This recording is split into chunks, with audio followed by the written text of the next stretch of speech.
Bonjour et bienvenue à votre émission d'actualité matapédienne bien branchée. Cette semaine, nous vous présentons la deuxième capsule sur l'économie familiale, suivie d'une capsule sur la santé mentale.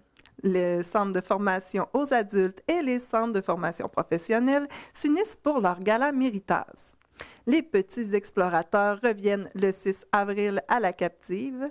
Nous vous présentons des extraits du conseil d'administration du Centre intégré de santé et de services sociaux du Bas-Saint-Laurent qui s'est tenu au lac Au-Saumon. Vous êtes invité à participer à la 20e édition des Journées de la culture. Nous rencontrons le champion québécois de Snowkite 2016. Nous vous dévoilons la programmation d'avril à la Maison des familles pour les proches aidants. Mais d'abord, Gemma Gagnon vous dévoile le cheminement du tout nouveau refuge dans la Matapédia pour les animaux.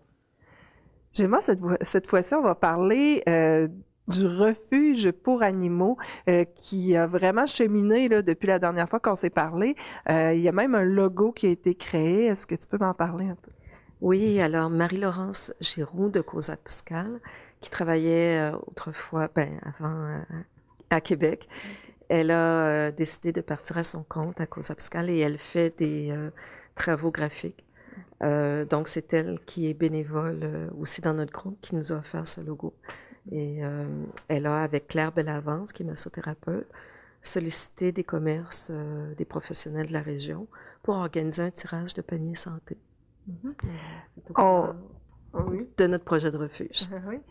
Donc, dans les paniers santé, il y a 3 sortes de paniers. Oui, alors il y a 3 paniers pour femmes, un panier pour enfants et un panier pour hommes. Ce sont des produits de soins du visage ou des cheveux. Il y a des certificats de massothérapie, de soins du visage, un jouet pour enfants donné par une boutique d'Amqui, un bijou également. Alors, ces paniers ont une valeur d'à peu près 250 $. Nos billets sont 1 $, 99 sous en fait.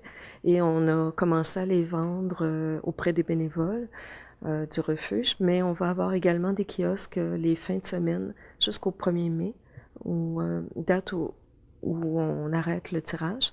Donc, c'est dans le hall d'entrée de Dollarama, probablement que la plupart des billets seront vendus. Les argents qui vont être ramassés servent à notre fonds de démarrage pour le projet de refuge. Je crois que vous allez vraiment devenir un organisme à but non lucratif. Oui, les documents sont faits, ils doivent être envoyés cette semaine et nous attendrons notre charte d'OSBL. Donc, ça nous permettra ensuite de conclure des ententes et de demander des subventions de façon officielle, d'avoir une gestion également démocratique. Donc, lorsque nous aurons notre charte, on pourra organiser une assemblée générale et tout le monde pourra participer à notre assemblée. Déjà, est-ce que vous continuez encore à voir qu'il y a un besoin réel dans la vallée pour les animaux qui sont maltraités? On a des animaux errants, des animaux abandonnés. C'est pas tellement les municipalités qui nous appellent en ce moment, c'est vraiment les citoyens. Et on a des demandes pratiquement tous les jours pour recueillir un chat, un chien ou une portée. Des animaux dont les propriétaires ne veulent plus ou qu'ils ont trouvé à leur porte. Donc là, on en a recueilli un hier, mais si on écoutait toutes les personnes qui nous appellent, on en aurait au moins un par jour. Donc là, on n'a pas de lieu. On essaie de trouver des familles d'accueil et on essaie de recueillir des dons également pour les soigner. Ils n'arrivent pas toujours en très bon état. Donc, sur notre page, le refuge La Vallée de la Matapédia, page Facebook, on peut voir des photos de chats à adopter, entre autres. Mais merci beaucoup, puis continuez votre excellent développement. Est-ce que je peux annoncer autre chose? Oui. Donc, jeudi le 6 mai, on procédera au tirage en public de nos paniers santé lors d'un événement 5 à 7. Oh. Donc, le 5 à 7 aura lieu où? Dans un lieu public d'Amqui. Pour le moment, on est en pourparlers avec un restaurant pour ça. Parfait, merci. Merci. Gemma Gagnon vient de nous apprendre comment on peut sauver les animaux et Jean-Mathieu Fortin, lui, nous apprend comment économiser de l'énergie. Bonjour Jean-Mathieu. On va parler aujourd'hui de l'Hydro-Québec. C'est des services que vous pouvez offrir, entre autres, là, mais ça, on va en parler un petit peu plus tard. D'abord, comment on peut épargner sur notre facture d'Hydro-Québec? Comment on peut la réduire?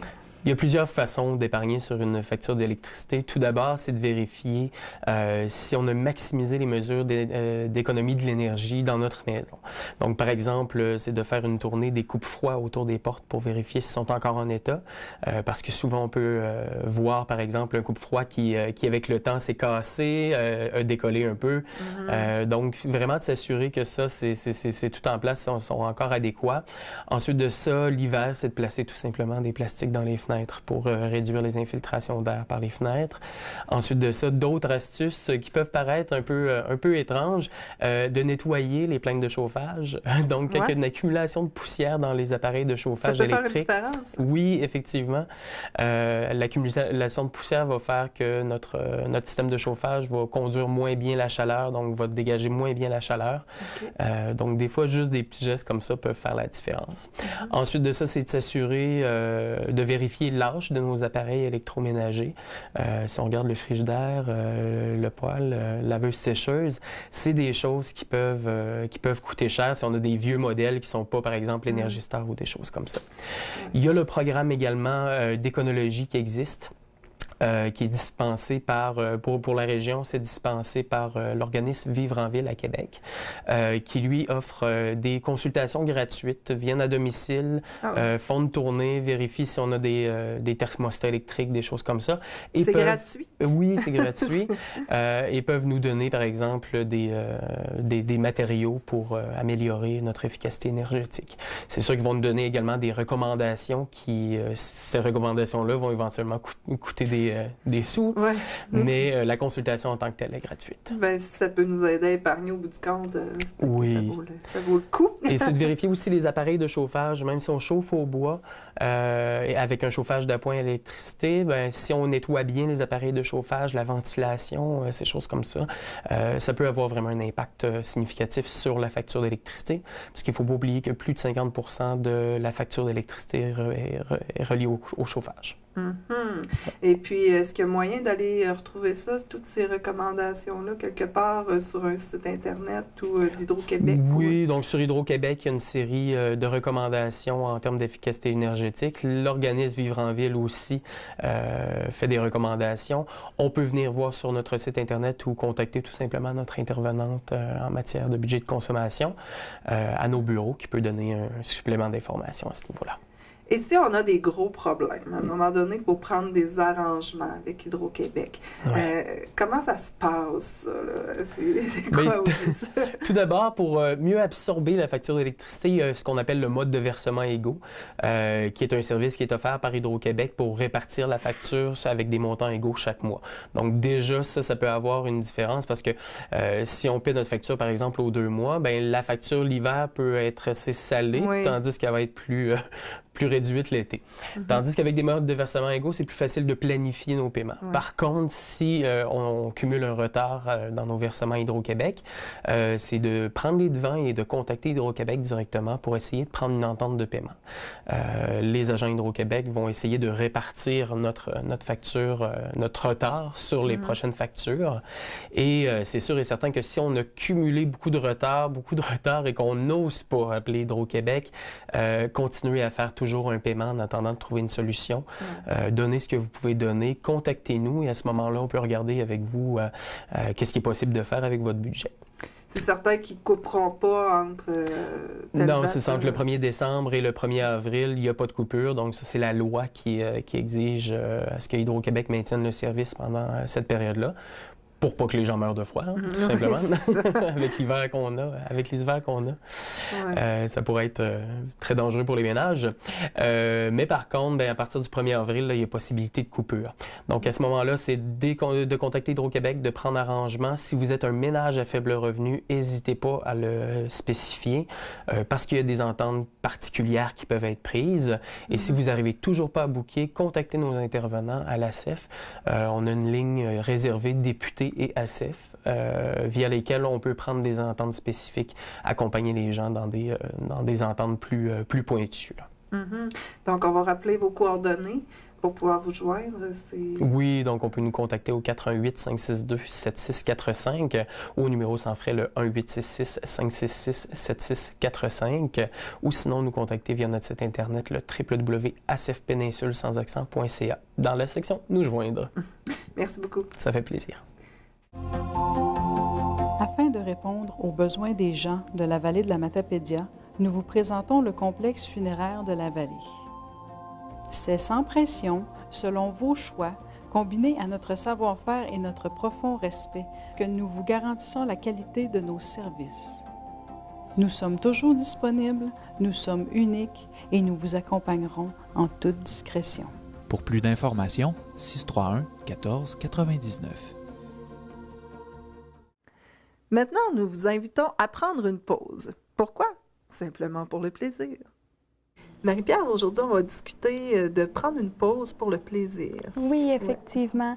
Donc, dans le cadre de la campagne annuelle prendre une pause, prenez une pause pour dégager votre esprit. Donc, 52 pauses sont présentées à la population pour les inciter à prendre soin d'eux, donc à prendre un temps d'arrêt pour différentes choses. Puis aujourd'hui, en fait, c'est pour le plaisir. Donc, on fait appel, en fait, au niveau de cette pause-là, de nos 5 sens. Donc, c'est vraiment une bonne façon pour vivre le moment présent. Je vous invite à regarder le vidéo qui va vous en dire beaucoup.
Marie-Pierre, qu'est-ce que tu as à rajouter à propos de cette vidéo?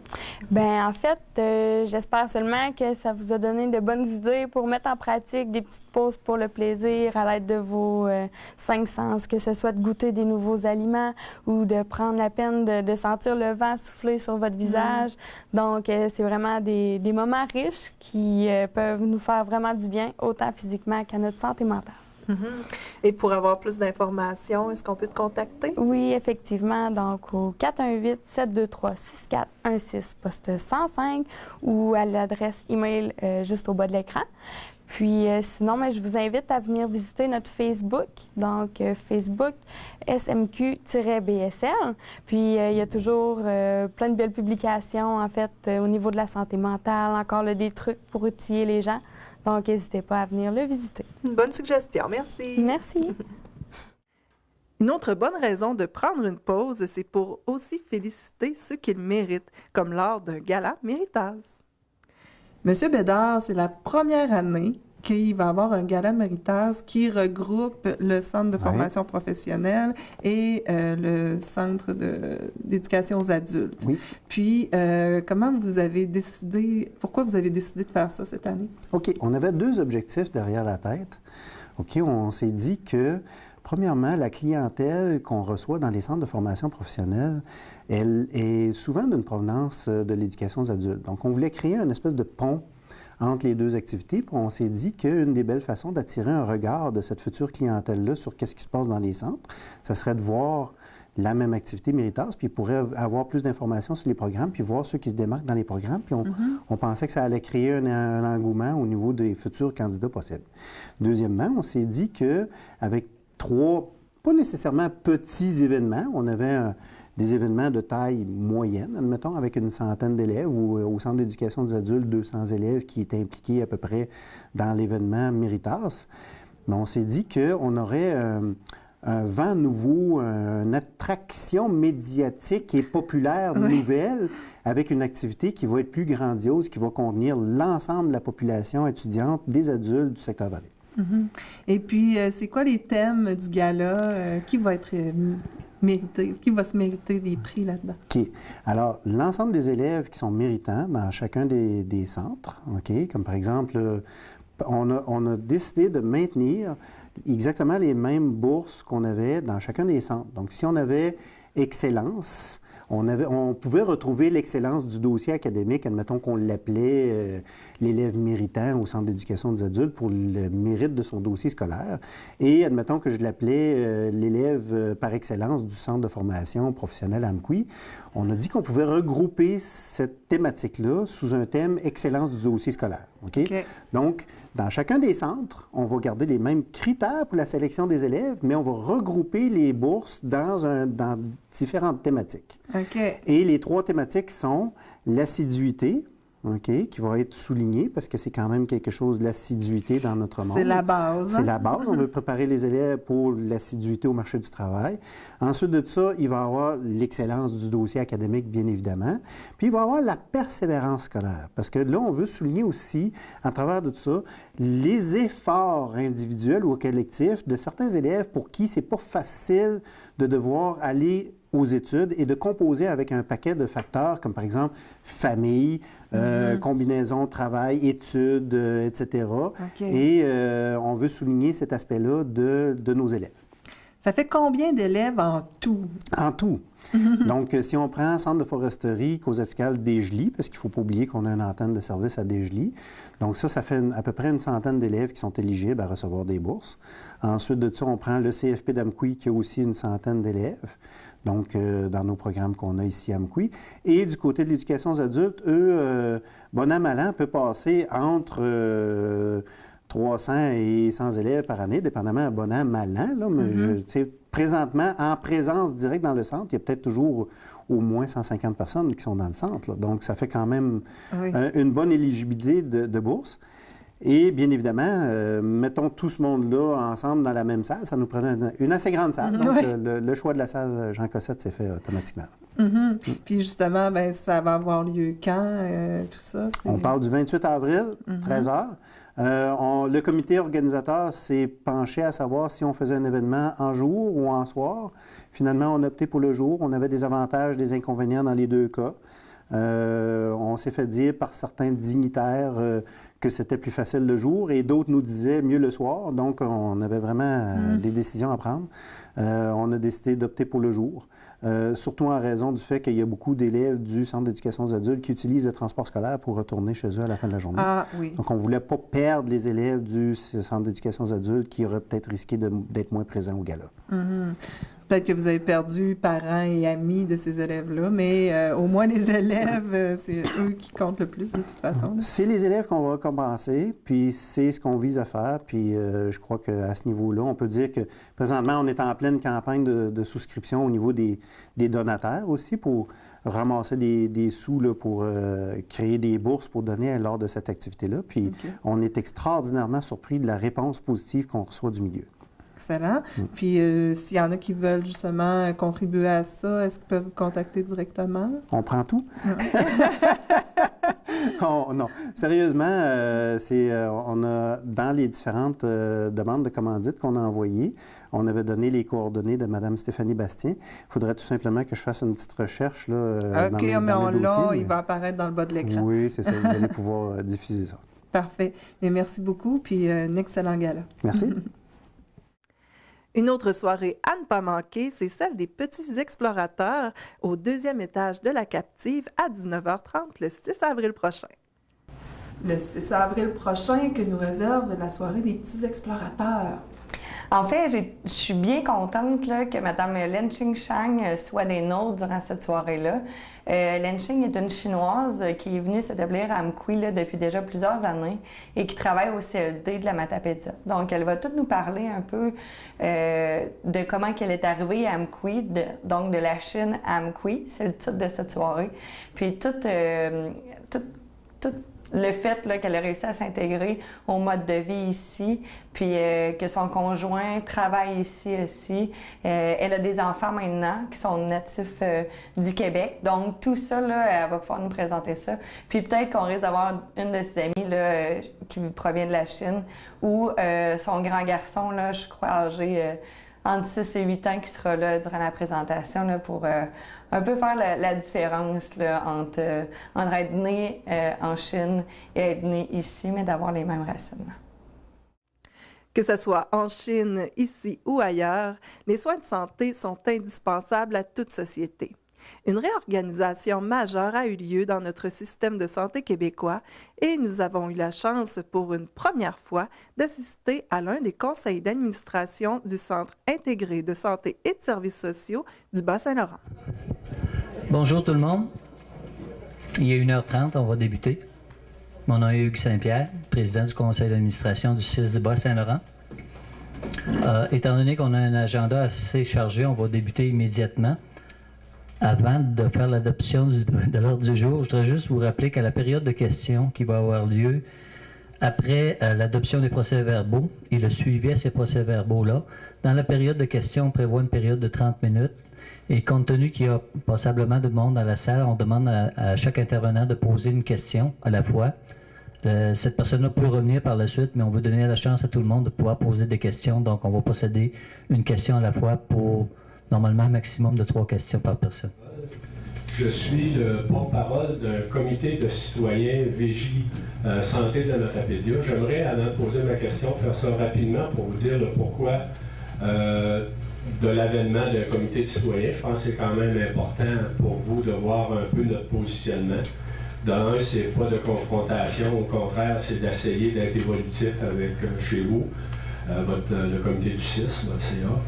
Donc, nous, c'est décollé d'un citoyen de la Matapédia qui a eu affaire au bloc opératoire à l'hôpital d'Amqui durant le temps des fêtes. Il est resté aux soins intensifs pendant quelques jours. Et ça lui a permis de constater qu'à l'intérieur de l'hôpital, il y avait beaucoup de questionnements qui étaient posés au niveau de l'ensemble du monde qui travaillait à l'hôpital. Il y avait réellement un climat de travail qui était réellement à se questionner. Donc, à partir de ce moment-là, on a commencé à se rencontrer quelques citoyens à dire est-ce qu'on peut faire de quoi pour essayer d'aider et en savoir plus. Donc, sur notre comité, on est 10 personnes. Le docteur Didas Bourgeois, qui est je pense qu'il est assez connu dans le milieu, là, qui est un peu notre historien et qui était là au début du bloc opératoire. On a Alain Paquette, qui était l'ancien DG du C3S. Après ça, on a quelqu'un qui était sur le conseil d'administration du C3S. On a le président de la Chambre de commerce de la vallée de la Matapédia.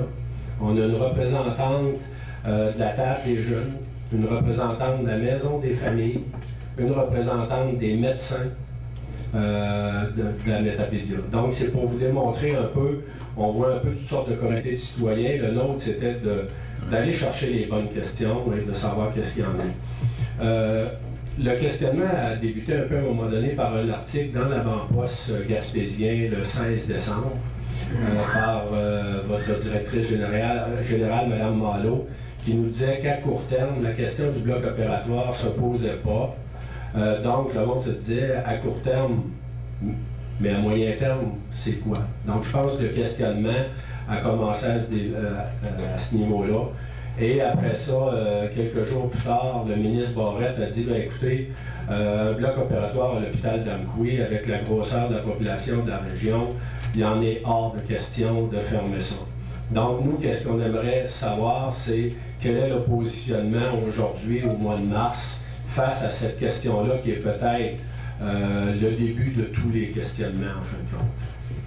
Bonjour, M. McCall. C'est un plaisir de vous rencontrer. J'avais entendu parler de vous dans les derniers mois, mais on ne se connaissait pas. Alors effectivement, la question est venue à la fin de l'automne, alors que j'étais présente dans la région dans le cadre de la campagne Centraide. Et un journaliste m'a gentiment posé la question, est-ce qu'il y a rumeurs qui circulent concernant notre bloc opératoire, est-ce que c'est fondé?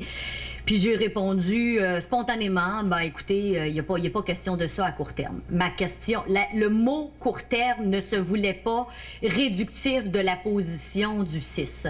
C'est-à-dire que la position du CIS est la suivante, il n'est pas question, ni à court ni à moyen terme, de fermer le bloc opératoire de la Matapédia. Si vous me demandez si j'ai une boule de cristal puis que je suis capable de me prononcer pour les 10, 15, 20 prochaines années, je n'ai pas cette boule de cristal-là. Je vous dirais que le CIS est une nouvelle réalité. Nous vivons dans le ici et maintenant. Nous sommes en pleine transformation. Nous avons la ferme volonté de maintenir nos plateaux techniques et l'accessibilité aux soins et services dans l'ensemble du Bas-Saint-Laurent. Ici peut s'arrêter ma réponse, c'est-à-dire que je suis parfaitement en ligne avec ce que le ministre a dit haut et fort publiquement tout juste avant les fêtes. Le conseil d'administration du CIS Bas-Saint-Laurent s'inscrit dans cette lignée-là, mais vous comprenez que je ne peux pas, et on m'a demandé dernièrement, êtes-vous capable de nous donner une garantie absolue pour toujours? Ben, qui pourrait faire ça parmi nous ici aujourd'hui?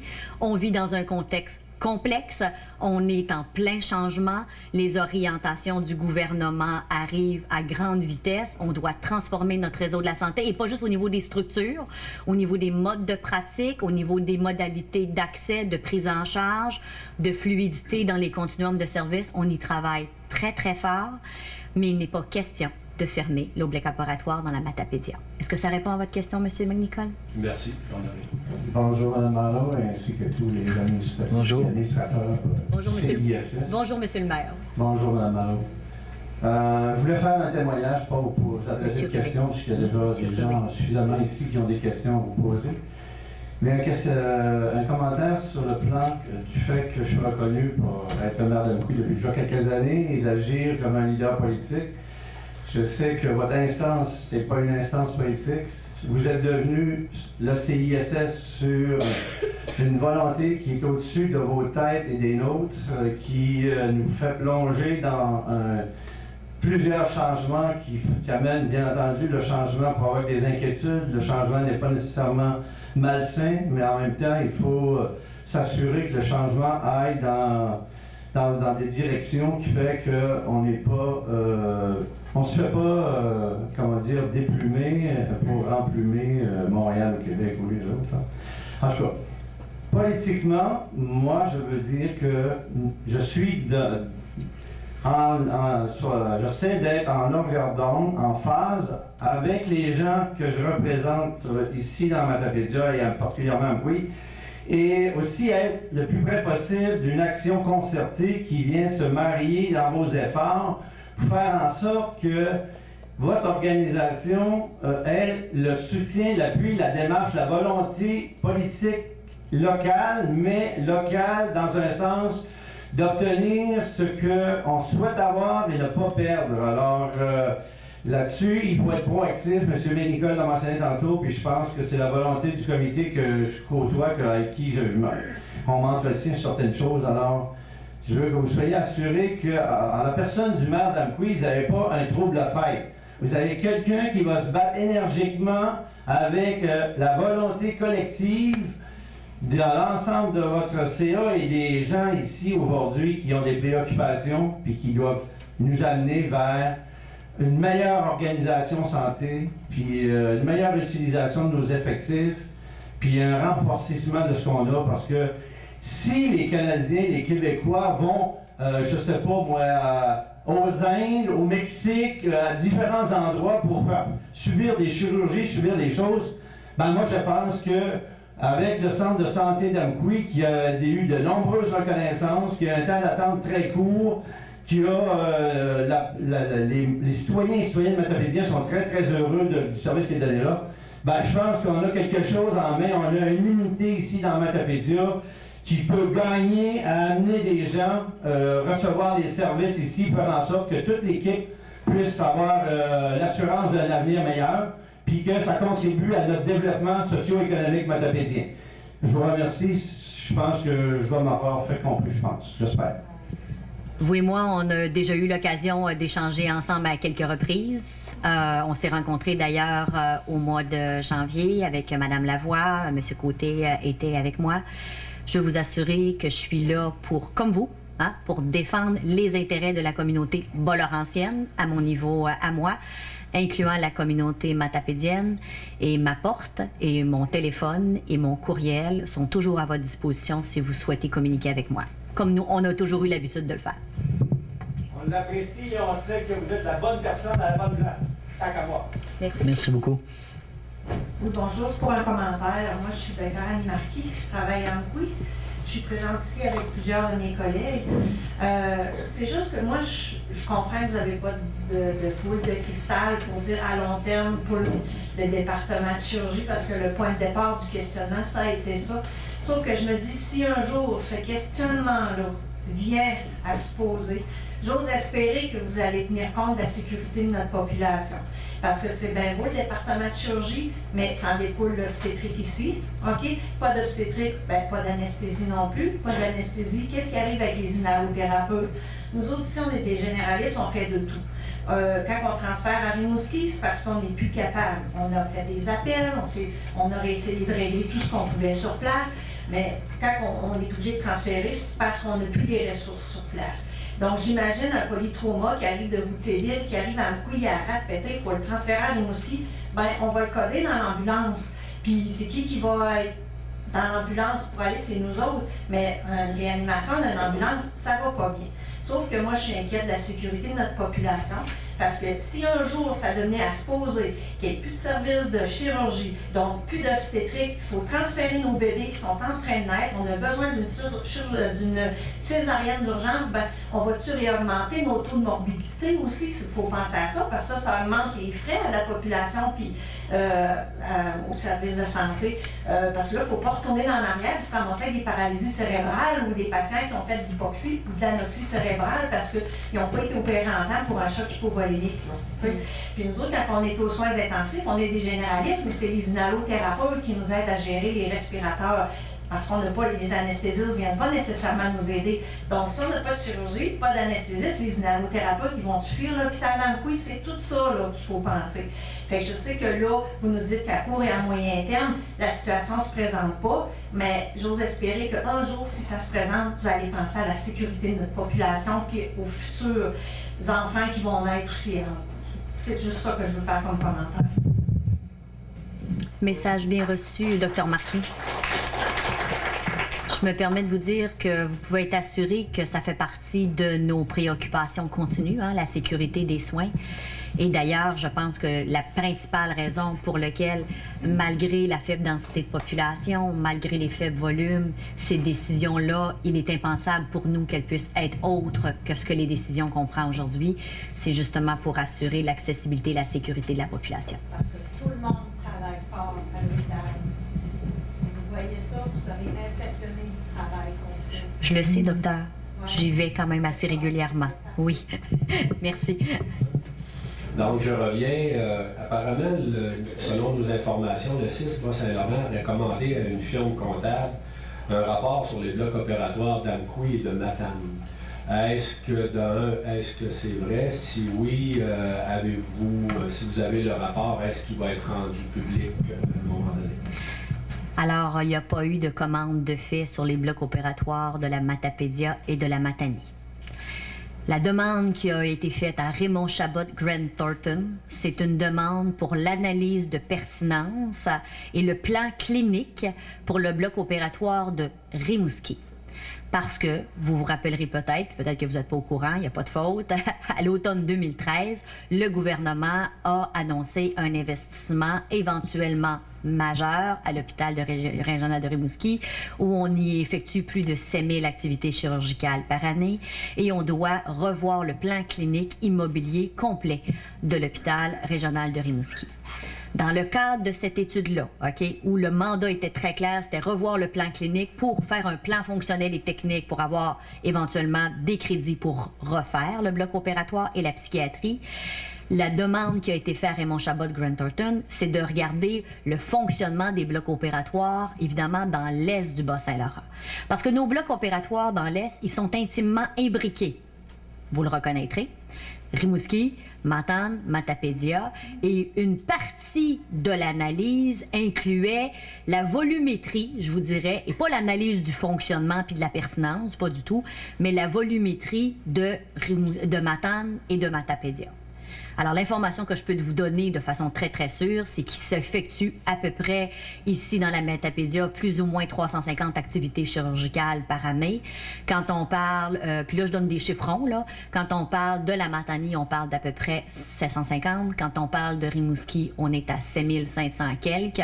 Alors, c'est ça l'étude qu'on a demandé pour être capable d'analyser les volumétries et le nombre de salles qui étaient requis dans l'est du Bas-Saint-Laurent. Mais ce n'est pas un rapport qui avait été commandé pour regarder les blocs opératoires de la Matanie et de la Matapédia. Est-ce que ça explique bien? Oui, merci beaucoup. Monsieur McNicol, est-ce que vous êtes satisfait de ce que vous avez entendu aujourd'hui? Définitivement de la part du CA du 6 Bas-Saint-Laurent. Je pense qu'ils ont répondu à nos questions. Ils ont répondu du mieux et avec l'intensité qui était possible. C'était intéressant aussi de se rencontrer pour la première fois, savoir à qui on fait affaire depuis qu'il n'y a plus de C3S, qui était le conseil d'administration qu'on connaissait dans la vallée de la Matapédia. Donc, à première vue, je pense qu'on peut se dire réconforté un peu, sauf que vers la fin, qu'est-ce qu'il nous disait aussi, c'est que nous, on est d'accord avec toutes vos revendications, on ne veut pas enlever de services et tout ça, mais à l'autre bout de la ligne, c'est le ministère de la Santé avec le ministre Barrette qui prend les décisions, et nous, on est des exécutants jusqu'à un certain point. Je pense que même eux autres doivent trouver ça frustrant à un moment donné s'il y a des choses qu'ils voudraient garder plus en région, mais que les ordres qui viennent de Québec avec le ministère fait qu'à un moment donné, ils sont obligés de prendre d'autres décisions. Je pense qu'ils n'auraient peut-être pas pris. C'est peut-être là aussi qu'on se questionne, mais on peut parler d'être réconfortés. Ils nous ont dit, écoutez, le bloc opératoire, il n'y en est pas question qu'on ferme ça. Puis même si vous êtes une région avec moins de population, on veut que ces services-là restent. Et moi, je me dis, oui, ils nous ont réconfortés. Mais je pense que la raison d'être du comité de citoyens est encore plus qu'évidente. C'est que là aussi, ils ont trouvé des nouveaux interlocuteurs, sont obligés de répondre à nos questions. Des questions qui, en fait de compte, viennent de la population, qui viennent des docteurs, qui viennent des employés du service de la santé matapédien. Donc, je pense qu'on rétablit peut-être un certain lien qui était parti depuis l'abolition du C3S dans la vallée de la Matapédia. Certaines choses changent alors que d'autres sont là pour rester. Les Journées de la culture reviennent pour une 20e année. Pascal, on va parler de la 20e édition des Journées de la culture et on peut encore participer. C'est possible de s'inscrire. Oui, en fait, la période d'inscription des activités vient tout juste de débuter en mars 2016. Les Journées de la culture, cette année, vont avoir lieu le 30 septembre ainsi que le 1er et 2 octobre. C'est vraiment 3 journées qui sont dédiées à faire rayonner, à diffuser la vitalité culturelle de tous les milieux au Québec, donc y compris de la vallée de la Matapédia. On invite vraiment les gens du milieu à s'intéresser à ces journées-là, de un, à y participer, de deux, peut-être à y proposer des activités gratuites et interactives, donc qui peuvent toucher une multitude de domaines culturels. Il y a vraiment 1001 façons de se rattacher à la culture pour proposer une activité gratuite. Ces activités-là peuvent être organisées autant par des organismes, par des municipalités, des bibliothèques, par des artistes qui sont déjà dans le milieu, par des milieux scolaires, communautaires. Bref, tout le monde dans la Matapédia pourrait organiser une activité et en faire l'inscription sur la plateforme web des Journées de la culture. Donc, organiser une activité, ça ne coûte rien. Participer à ces activités-là, ça ne coûte rien non plus. Puis ça nous permet d'avoir vraiment une belle fin de semaine à la fin septembre, qui est un gros feu d'artifice culturel, dans le fond. C'est quoi le thème cette année? Cette année, le thème optionnel, c'est le thème de la musique. Donc, il y a une invitation spéciale qui est faite aux acteurs du milieu musical au Québec à participer aux journées, à organiser des activités et aussi à travailler en interdisciplinarité avec d'autres secteurs, par exemple avec les arts visuels, avec la littérature. Donc, c'est une belle occasion de se rapprocher en tant que musicien ou en tant que membre d'un organisme qui travaille au niveau des arts de la scène, des arts musicaux, de se rapprocher d'une autre discipline, d'explorer des nouvelles avenues, puis de proposer des activités qui vont être originales et qui vont être intéressantes pour le public. Donc, c'est le thème qui a été choisi cette année. Évidemment, j'insiste, c'est un thème qui est optionnel, c'est une orientation qui est donnée par l'organisation nationale. On peut organiser quand même des activités sur d'autres sujets, sur d'autres secteurs culturels, il n'y a pas de problème. Et puis, vous, à la MRC, vous êtes capable d'aider tous ces organismes-là? Oui, en fait, c'est intéressant. Déjà, cette année, il y a des gens du milieu qui m'ont approché pour avoir un petit peu des conseils, avoir mon avis pour une activité qui souhaiterait organiser. Donc, peu importe qui vous êtes dans la Matapédia, si vous souhaitez organiser une activité, puis que vous ne savez pas par quel bout prendre ça, que vous cherchez des partenaires, du financement ou quoi que ce soit, contactez-moi à la MRC, ça va me faire plaisir de vous aider selon vos besoins. Et puis, on va aussi avoir à la MRC, dans les prochaines semaines, des programmes de soutien financier aux initiatives culturelles qui vont être lancés. Organiser une activité dans le cadre des Journées de la culture, ça peut se qualifier pour un soutien financier dans le cadre de ce programme-là. Donc, ça va être à surveiller, puis c'est le genre de choses sur lesquelles je pourrais vous aiguiller si jamais les gens du milieu ont besoin d'un coup de main. Donc, les coordonnées pour vous joindre? C'est à la MRC au 629-2053. Au poste 1136, on peut aussi me joindre par courriel. Mes coordonnées sont sur le site Internet de la MRC de la Matapédia. Et pour ceux qui sont abonnés aussi à l'infolette culturelle de la MRC, dont l'abonnement se fait aussi par le site Internet de la MRC, mes coordonnées figurent dans chaque bulletin qu'on diffuse 2 fois par mois. Donc, il y a plein de façons de me trouver et de me rejoindre. Merci beaucoup. Merci. Une autre chose qui ne change pas, Dominique Robichaud garde le titre de champion québécois en snowkite. Le voici.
Dominique, j'ai la chance de pouvoir parler avec un champion québécois de snowkite.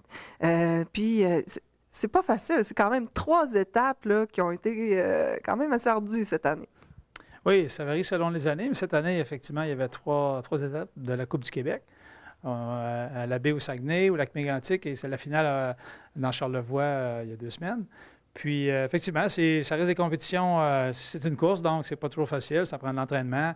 Les conditions sur place varient d'une fin de semaine à l'autre. On a eu cette année, effectivement, 2 fins de semaine très difficiles, soit par les conditions de glisse, donc la neige, la croûte, la glace qui rend difficile de courir aux vitesses qu'on atteint. Et d'autres fois, c'est le vent lui-même qui est très, très turbulent, donc des grandes rafales de vent. Donc, c'est difficile de choisir la bonne grandeur de kite. Dans une même course, on peut avoir des coups de vent très forts. Donc, souvent des situations où on ne serait pas sorti pour s'amuser parce que c'est pas tellement plaisant. Mais quand la course a lieu cette fin de semaine-là, alors on vit avec. Donc, on doit choisir le bon cerf-volant, la bonne paire de skis, la bonne cire. puis subir les chutes et les aléas d'une course dans des conditions difficiles. Ça se passe où cette année? C'est ça, trois étapes. Première étape à Saguenay, donc dans la BDAA. Ensuite, la fin suivante, on a eu Lac-Mégantic, on a eu des belles conditions à Lac-Mégantic cette année, conditions de lisse, conditions de vent parfaites. L'idéal, tout le monde est sorti là. Pas de blessures, pas de bobos et pas de bris d'équipement. Et Charlevoix, sur un petit lac à Saint-Aimé-des-Lacs, une belle petite place qui tenait pour la première fois une étape de la Coupe du Québec. Donc, avec toutes les montagnes des Hautes-Gorges en fond, c'était super beau. Mais sauf que, notamment, la finale était difficile. On avait des conditions de vent effectivement très turbulentes qui rend la course difficile. Donc, il y a eu quelques accidents, quelques petits bobos qui se sont faits. Heureusement, moi, j'ai pas eu de problème. Et il y a combien de compétiteurs environ? Ça varie d'une fin de semaine à l'autre. En général, c'est entre 20 et 50 coureurs. Souvent, la météo va influencer les participants à s'inscrire ou non une fin de semaine. Donc, quand les conditions sont trop dangereuses, les gens sont libres de s'inscrire ou non. Mais évidemment, quand on veut compétitionner sur le championnat, on doit faire les 3 étapes. Donc, on prend notre mal en patience et quand les conditions sont difficiles, on subit, on essaie de ne pas se blesser, évidemment, de ne pas briser d'équipement et de finir nos courses, parce que des fois, les chutes, des bris d'équipement vont faire qu'on va manquer une course qu'on pourrait ne pas terminer. Dans une fin de semaine, en général, on va faire entre 5 et 10 courses, donc sur 2 jours, et on va prendre souvent les 8-9 meilleurs résultats de ces courses-là pour faire le classement de la fin de semaine. 8 à 10 courses, là, ça doit être quand même assez intense sur le corps. Il faut être vraiment en forme là, pour pouvoir performer. Oui, le kite demeure un sport pas si difficile que ça à apprendre, mais en compétition, c'est comme n'importe quel sport. On peut faire du patin pour s'amuser, mais quand on fait la compétition de patin, c'est difficile. C'est la même chose en kite. Donc, les courses vont durer peuvent durer entre 15 et 30 minutes, chacune des courses, avec une pause entre chacune. Donc, c'est 15 minutes très intenses, là, où est-ce qu'on pousse la machine à fond. Autant physiquement qu'on doit faire beaucoup d'efforts. Techniquement, on atteint des vitesses jusqu'à 50, 60, 70 km/h à l'occasion. Quand la surface n'est pas belle, on doit donc assumer ça en plus. Évidemment, ce n'est pas des pentes de ski damées, c'est des lacs naturels. Donc, il va y avoir des lames de neige, de la croûte, de la glace, toutes sortes de conditions. On a même eu de l'eau des fois, une petite pluie qui a fait un peu d'eau sur la glace. Donc, par exemple, pas cette année. Donc, c'est toutes des situations qui rendent difficile, donc qui permettent, dans le fond, à chacun de sortir son talent pour, avec beaucoup de l'expérience, donc d'être capable de faire face à ces conditions-là. Et puis, toi, ton talent, c'est en ski. Hein? Il y en a d'autres que c'est en snow. Est-ce que tu peux me parler de la différence entre les deux? Oui, il y a différentes catégories. D'abord, effectivement, sur le mode de glisse, planche et ski, on court tout le monde court sur le même parcours. Par contre, on a un classement différent parce qu'en planche, évidemment, c'est différent. C'est un peu moins rapide comme équipement. En ski, évidemment, on choisit le ski qu'on veut. Évidemment, nous, au niveau de la compétition, on va prendre des skis très longs, des skis de descente qui utilisent sur la Coupe du monde de ski alpin. Et au niveau des kites aussi, il y a différents types de cerfs-volants. Donc, il y a des cerfs-volants à longue ligne, comme nous utilise, donc des lignes de 25 mètres. Puis il y a d'autres cerfs-volants, des flex qui sont une technologie différente, qui courent dans une classe distincte, donc ils ont leur propre classement. Et ensuite aussi, il y a des classifications pour les femmes qui courent séparément. Et on a une classe toujours, on sépare la catégorie compétition et sportif. Donc, les gens qui veulent seulement s'initier à la course, on a une classe sportive pour eux autres, que les courses sont moins longues, un peu plus simples, mais qui courent avec ceux qui font de la compétition. Donc, ça donne un peu l'idée du challenge de pouvoir courir compétition. Et à mesure ceux qui aiment ça vont passer à la classe compétition les années suivantes. Mais justement, à Val-au-Vent, cette année, ça ne faisait pas partie de la compétition. Est-ce que, en tout cas, c'était pas comptabilisé, là. Comment ça a été cette année? C'est ça, cette année, le Val-au-Vent, on a décidé de ne pas l'inclure dans la Coupe du Québec pour différentes raisons.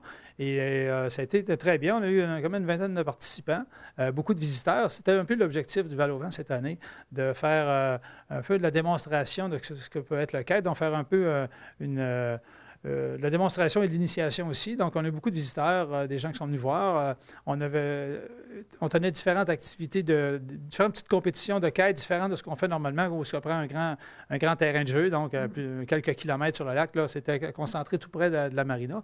Donc, ça permettait aux gens de voir un peu comment ça se passe, les activités de quête. Puis, c'était des activités, des petites épreuves chronométrées qui permettaient à chacun de développer, on avait comme 3 épreuves, une qui visait l'habileté à manipuler un quête, l'autre la vitesse pure, donc comment on est prêt à aller, jusqu'où on est prêt à aller vite en quête, et l'autre un peu technique, donc pour voir comment quelqu'un est capable de choisir les bons caps en quête. Ça a été apprécié par les coureurs parce que c'était un peu nouveau, des épreuves qu'on a même inventées nous autres mêmes pour faire un peu le changement des courses très techniques de la Coupe du Québec. Et puis, il y en a eu des gens de Trois-Rivières, Montréal, Rimouski et le Bas-Saint-Laurent en général. Et puis, ils ont bien apprécié ces épreuves-là. Ils ont tout dit, bon, on remet ça l'an prochain, certainement. Mais de savoir aussi que champion québécois qui est ici, ça doit en attirer plusieurs, parce que c'est pas la première année là, que tu es champion québécois. Non, cette année, j'avais un objectif de conserver mon championnat. Ça fait 3 ans, 3 championnats sur 4 années que je gagne. Et puis, évidemment, je participe à la plupart de toutes les compétitions au Québec là, en quête. Donc, évidemment, on se fait plein d'amis. Les gens, en allant courir chez eux, ensuite, ils se sentent un peu redevables de venir la même chose chez nous. Donc, puis ici, évidemment, le Val-au-Vent est reconnu. On tenait le Val-au-Vent avant même que la Coupe du Québec existe. Donc, c'est quand même une place qui est bien reconnue. Et on a aussi des conditions, il faut le dire, de vent et de neige qui sont exceptionnelles au Québec. Donc, quand les gens viennent ici, ils savent qu'en général, on est pas mal dans les meilleures places au Québec pour faire la quête l'hiver. Surtout que, par exemple, cette année, dans certaines régions urbaines, ils ont eu beaucoup moins de neige. Les conditions de quête, les saisons ont été très courtes. Contrairement à nous autres, où on est rendu près de la fin mars, puis on a encore un 15 cm qui nous est tombé dessus ce matin. Mais justement, si on veut voir ces belles images-là, je pense qu'il y a 2 sites qu'on peut aller voir. Il y a le Val-au-Vent, évidemment, valauvent.com. Puis, il y a aussi Zone Turbulence, je crois. Oui, Zone Turbulence, qui est une corporation du Saguenay-Lac-Saint-Jean qui sont les dépositaires des titres de la Coupe du Québec. Alors, eux autres, ils ont sur leur site web, il y a des pages Facebook qui se donnent des liens aux différentes organisations qui ont tenu l'étape de la Coupe du Québec cette année. Donc, on peut voir des images, on a des résultats, on a des vidéos. Chaque organisation est très, très motivée à diffuser l'information parce qu'évidemment, ce qu'on cherche à faire par la Coupe du Québec, c'est de faire connaître le quête et d'intéresser les gens à faire la compétition. Donc, on essaie d'en faire la promotion à tous les niveaux. C'est pour ça qu'on a des classes juniors, femmes, planches, sportifs et classes compétition pour ceux qui veulent vraiment se défoncer à faire du kite. Et puis, est-ce que tu prévois de défoncer encore l'année prochaine pour garder ton titre?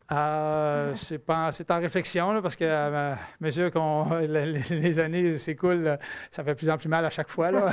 Le lendemain matin est plus dur à se relever, mais je dis pas non, parce qu'on a on renouvelle notre matériel aussi. Évidemment, pour courir, ça prend de l'équipement à la pointe de la technologie. Ces équipements-là changent annuellement, pratiquement des fois, autant au niveau des skis que des kites.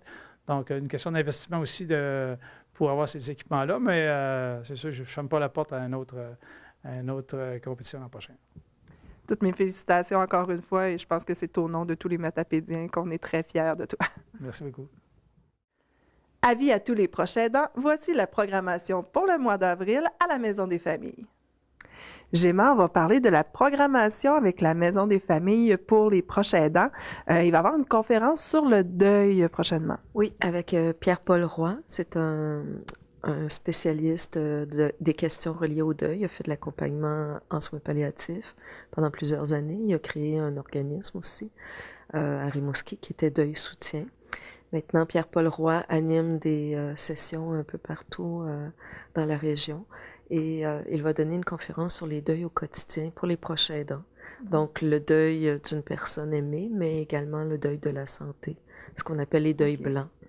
Donc, c'est vraiment une vision élargie du deuil, les deuils au quotidien. Est-ce que ça coûte quelque chose pour pouvoir y assister? C'est gratuit, c'est jeudi le 7 avril à 1h30 au restaurant Pastali. Il n'y a aucun frais. Et puis, pour les proches aidants, on peut organiser du covoiturage, rembourser le répit accessoire ou les frais de déplacement. Est-ce qu'on doit s'inscrire à l'avance? Si possible, avant le 6 avril, ça serait vraiment apprécié pour pouvoir évaluer la grandeur de la salle nécessaire, les places et tout. Et puis, il y a d'autres choses de plus festifs là, qui s'en viennent, là. Une sortie à la cabane à sucre. Oui, alors là, c'est pour les proches aidants et leurs aidés. C'est un dîner à la cabane à sucre Gagné à Saint-Tarcisius. C'est le 21 avril. Il va y avoir une conférence sur le stress un peu avant, donc à 11h la conférence, et puis un repas à la cabane à sucre là, très traditionnel et très copieux aussi. Oui. Pour ça, j'imagine qu'il faut s'inscrire aussi. Il faut s'inscrire aussi avant le 20 avril et c'est gratuit pour les proches aidants et les aidés. Alors, c'est très intéressant. Et il y a Louise Beaupré qui a entré en contact avec vous pour pouvoir offrir des ateliers. Oui, en fait, c'est nous qui l'avons contactée. On voulait proposer une activité un peu différente des cafés-rencontres ou des groupes de soutien, des conférences. Alors, elle nous a proposé une série d'ateliers sur le carnet de vie. Alors, nous fournissons le matériel avec elle et elle anime l'atelier qui demande aucune base en art. Ça va être des collages, de la peinture, du dessin. Il y a plusieurs techniques qui vont être utilisées. Ça ne prend pas de formation particulière. Ce sera un jeudi sur 2 à partir du 28 avril. C'est à Amqui, mais la salle n'est pas encore choisie. Et puis, j'imagine qu'il faut s'inscrire aussi pour ça. Oui, donc quelques jours avant, peut-être le 20 ou 21, là, on aimerait avoir toutes les inscriptions. On a 12 places au total. Est-ce que quand on s'inscrit pour la première, c'est pour toutes les autres aussi, ou on peut s'inscrire une fois? Non, en fait, on aimerait qu'il y ait une continuité. C'est un carnet de vie, donc on va recevoir un carnet, on va l'utiliser dans un projet personnel. Il y aura une mise en commun éventuellement, mais c'est 5 ateliers qui se suivent. Donc, pour toutes ces inscriptions, c'est toujours le même numéro à la Maison des familles? À la Maison des familles de la Matapédia, le 629-4904. Merci beaucoup. Merci. Avant de terminer, voici un message de la Chambre de commerce de la MRC de la Matapédia. Elle est à la recherche de toutes les entreprises de la vallée qui ont célébré leur 40e anniversaire et plus. Elles seront mentionnées lors du souper entrepreneurial du 9 avril 2016 à la salle communautaire d'Amqui. Veuillez contacter Pierre Langlois au 418-629-5765 pour lui faire part des entreprises de 40 ans et plus que vous connaissez. Moi, mon plan, c'est d'être capable d'en mettre de côté. Moi, mon plan, c'est de travailler encore longtemps. Ça me garde jeune, et en plus, j'y gagne.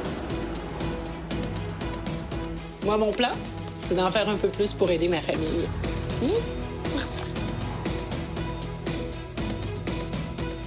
Créer une série de mesures au service de tous les Québécois, c'est ça notre plan. Ensemble, on fait avancer le Québec.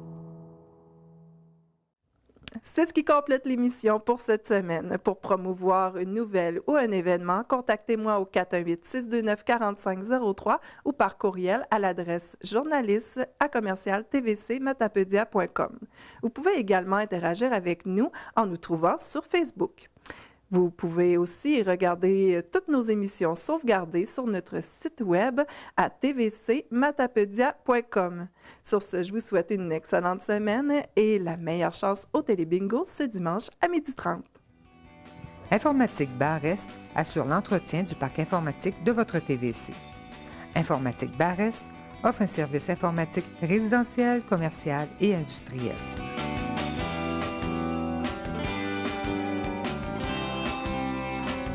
Si vous avez des activités ou événements à promouvoir, vous pouvez nous rejoindre soit par téléphone au 418-629-4503, soit par courriel au journaliste@tvcmatapedia.com.